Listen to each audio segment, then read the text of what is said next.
Warning. Censorship.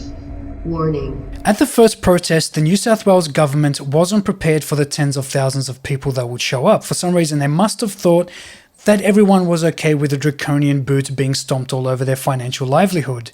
But rather than listening to the genuine concerns of its people, the government deployed 1,500 police officers to stop dissent.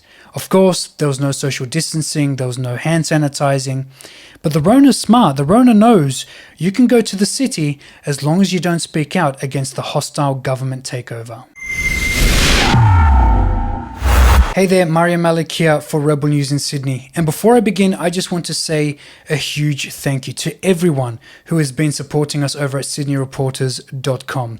Because of you, we've been able to secure some huge stories over the next couple of weeks, and we're excited to bring those to you. But we were also able to have a team on the ground at Victoria Park on the 21st of August. Yes! Oh my god, what's your name? Mario. Mona. Oh my god, I love you, man! Yeah, you went shopping today. Did you get ID checked? No, we didn't. We just checked in as required. Both places. No, Did they think you were a protester? No. I mean, the outfit is just 100% protest. You look like a protester. You do, so I mean, those shoes. And what started as a quiet morning quickly intensified when 1,500 police officers took to the streets to flaunt their new powers.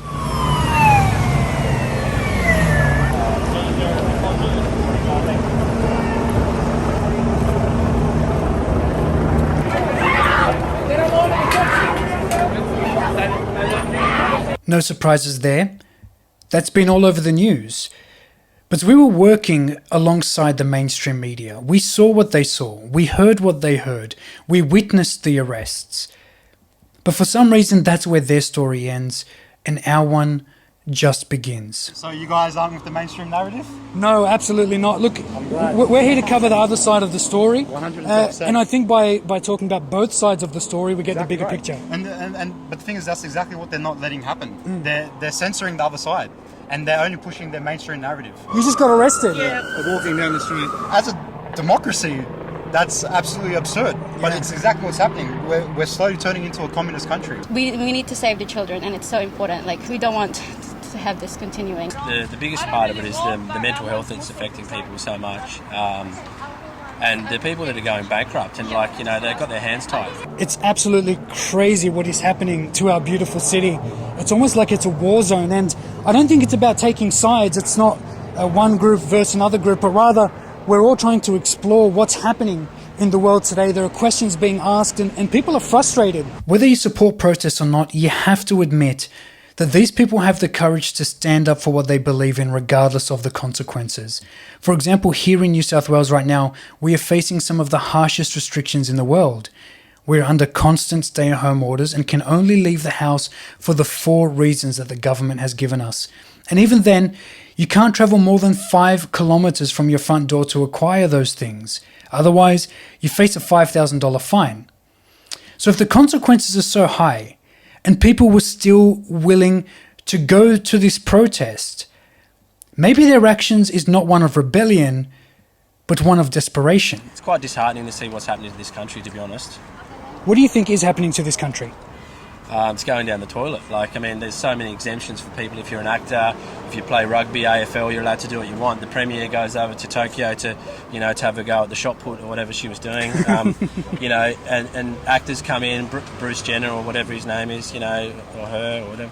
They can come in and do what they want, but the average person can't do anything, And people are trying to fight for their families, trying to, put food on the table, and their hands are tied. It's disgusting. For my own kids' sake, and all my loved ones' sake, and all these statistics I see of these people who are losing their homes and their businesses, and the children that are suffering at home with depression because they can't even play with their friends. They're going to post it, which is great. So they're going to post your file? They're going to post me a file.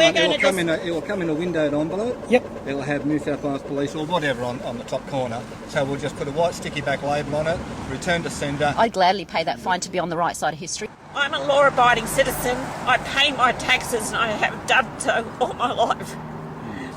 Done nothing wrong, just walking down the street. Last week I had 2 friends that, good friends of mine who had family that committed suicide. It's heartbreaking.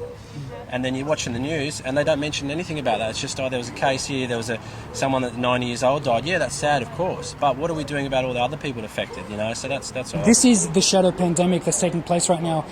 But if you want to continue supporting us, to tell the other side of the story, where we can have these types of conversations, I don't want to take this as an opportunity, but it's a good one to tell you about sydneyreporters.com. That's where you can go right now to give what you can, so we can continue to do the work here in Sydney and tell you the other side of the story that the mainstream media refuses to. Final message for the police who do support you. What would you like to say to them? My daughter's a police officer. Your daughter's a police officer. Yes. And you guys support police. Obviously, your daughter's a police officer. Yeah, look, generally speaking, absolutely. Where would we be without them?